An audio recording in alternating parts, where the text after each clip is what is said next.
find out live next week.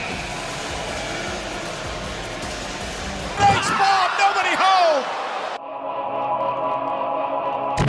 Hey guys, what's up? My name is Joseph and I'm here for all new video. Today we're going to be talking about what happened on Monday Night Raw. The show starts off with Drew McIntyre and he calls everyone that's a fan of CM Punk stupid. Drew McIntyre is tired of these mind games with CM Punk. He wants to focus on the World Heavyweight Championship and he calls out Damian Priest. Damian lets Drew know you need to look in the mirror and blame that person for why you lost the championship. Every time Damian tried to cash in, Drew McIntyre was there right around the corner ready to kick his face in so that he couldn't cash in. Drew McIntyre was gonna make sure that plan failed every time. Drew is mad. He must be mad at Damian for speaking facts. Drew calls Damian Priest a paper champion and Damian Priest lets Drew McIntyre know he has his title shot. First match of the night is Io Sky versus Shayna Baszler in the Queen of the Ring tournament. Shayna fought Maxine over the weekend, so that's how she advanced in the tournament. But before the show started, Shayna was brawling with Io Sky in the parking lot. This ain't NXT. Take that mess over to their parking lot. While Io's doing her entrance, Shayna got her again, trying to choke her out. Shayna is just on a rampage tonight. I'm surprised she didn't bite Io Sky in the neck. It's Shayna Baszler. You know nobody's arm is safe in this match. She starts going right after Io's arm. Io hits Shayna with the moonsault to win the match. At least she advances in the tournament. But will she win the whole thing? The way the SmackDown bracket of this tournament is looking, I don't think Io has a chance. She has no chance of winning if she gotta deal with Bianca, Jade, or Nia Jax. Carlito is back and he's at the clubhouse and Damian's over there looking like, can you take your ass back to LWO? Get out my clubhouse. Then we have Chad Gable giving one of his terrible pep talks. He told Otis and Tozawa no dancing and no worms tonight. And then he went and called Maxine the not so Taylor Swift. Adam Pearce is telling R-Truth and The Miz about the plans he has for the tag team division to determine the challenges for the tag team championships, and guess who arrived? It's Kiana James is here. And she's here with that big purse. She's here to show the girls why she is that 1%. Kofi is here to fight the ring general Gunther. Kofi defeated Rey Mysterio over the weekend, so that's how he was able to advance in the tournament. And now he gotta go one-on-one against Gunther. Let us pray for Kofi's chest. It's about to get caved in. Before the bell rings, Kofi goes straight after Gunther. He's coming after Gunther's knees. You know, Kofi gotta get that revenge for what he did to Xavier Woods. This is that payback. Kofi did a good job giving Gunther that work, but Gunther got him together real quick. Had him on that announce table screaming for help. Gunther won the match, making Kofi Kingston tap out. Similar to what he did to Sheamus last week. Gunther is coming after everyone's legs in this tournament. Lyra Valkyria is here for her interview and she runs into Liv Morgan. Liv wants to know, has Becky always been a bitch? Becky is standing right behind her, hears everything she says, and punches her right in the face. Now let's see it in slow motion. What an interesting punch. Becky has a match against Dakota Kai later tonight. Let's see if Liv Morgan is gonna interrupt that. Akira Tozawa is fighting Big Bronson Reed. Do you think that Chad Gable's coaching worked? Nah, he still got squashed. Tozawa's gonna have to try again next time. Kofi Kingston runs into Karrion Kross backstage, who lets him know there's always time to make things right. Now we gotta deal with another boring feud. Zoe Stark is here to fight Lyra Valkyria. I love that Lyra is getting a crowd reaction. You can see that she's slowly becoming a crowd favorite. Meanwhile, Zoe's getting crickets. Lyra's able to get that win on Zoe Stark. She was over there using those legs to kick Zoe. And now she advances to the tournament and she will be fighting Io Sky next week. Sami Zayn is here to fight Otis. Chad is hoping that Otis can weaken Sami Zayn so that he could eventually win the title at King of the Ring pay-per-view. Well, Chad is gonna be real mad when Otis loses tonight. Chad told Otis, you gotta be serious tonight. No dancing, no ripping off your shirt. Otis was like, I don't care, I'm gonna do what I want. I'm gonna rip my shirt off and do the worm. He went and did it anyway, even though Chad told him not to, and Sami Zayn kicked him right in the face. And he won the match. After the match, Chad is mad. And he's wondering, why did Otis do those terrible dance moves when I told him not to? Sami comes and attacks Chad Gable, and when Chad escapes, Otis tries to help him up, but Otis gets slapped right in the face instead. The crowd is gonna go crazy when Otis finally turns on Chad Gable, and I can't wait to see it. Dakota Kai is here to fight Becky Lynch. Dakota lost by disqualification, but Becky Lynch gets jumped by Damage Control when she tries to make Dakota Kai tap out. On the bright side, at least it wasn't a pinfall loss for Dakota. It was just disqualification. Meanwhile, I was thinking that Liv was gonna come and interrupt the match. Damage Control is beating up Becky, and Lyra Valkyria comes and saves the day. Lyra gets her stare off with Io because they're gonna be fighting next week, and here comes Liv coming from behind to attack Becky Becky Lynch. I'm loving this side of Liv. She is really determined to take that title away from Becky. Tag team fatal 4-way match to determine the new challengers for the Awesome Truth. Creed Brothers versus AOP versus the New Clash Republic versus Finn Balor and JD McDonough. Everybody's throwing hands and there's bodies all over the place. And you know, of course, Tyler had to go ahead and lift that heavy man up, spin him around, and make him dizzy. And I never get tired of seeing that because how crazy is it that he could lift his ass up? Now, let's see him do it to both of them at once. JD McDonough and Finn Balor won the match thanks to the help of Carlito. Carlito gave that backbreaker and Finn Balor was able to capitalize on it and stomp on Pete Dunne. Judgment Day is about to get gold again. Or maybe not because JD went and called out Braun Strowman. JD is definitely not gonna make it if he gotta fight Braun. Braun's gonna make sure he pops him in the head. Main event time and it's Jey Uso versus Ilja Dragunov. Which one of these superstars will win to fight Gunther next week on Raw? Either way, whoever wins is getting chopped to death. They are not gonna be able to make it, especially if Jey Uso is the one that wins with his 3 moves to doom. Ilja Dragunov tried to hit that H-bomb on the announce table and that was a fail. And Jey Uso's over here taking out Dragunov with these suicide dives. I need Ilja Dragunov to win this match. Jey Uso already fought Gunther and lost, and Jey Uso ends up winning the match. I can't believe that they went and teased this face-off only for Jey Uso to be fighting Gunther next week. And it's not an Ilja Dragunov match unless somebody bleeds. Jey Uso's over there bleeding on his ear, and we get this Gunther and Jey Uso stare down. Those two are ready to fight, and I'm ready to watch it. Hope you guys enjoyed this video. If you did, give it a thumbs up and subscribe because I upload every single week. Let me know in the comments below what was your thoughts on the show, what was your favorite match of the night, and I'll see you guys next time for all new video. I'm gonna need you to subscribe.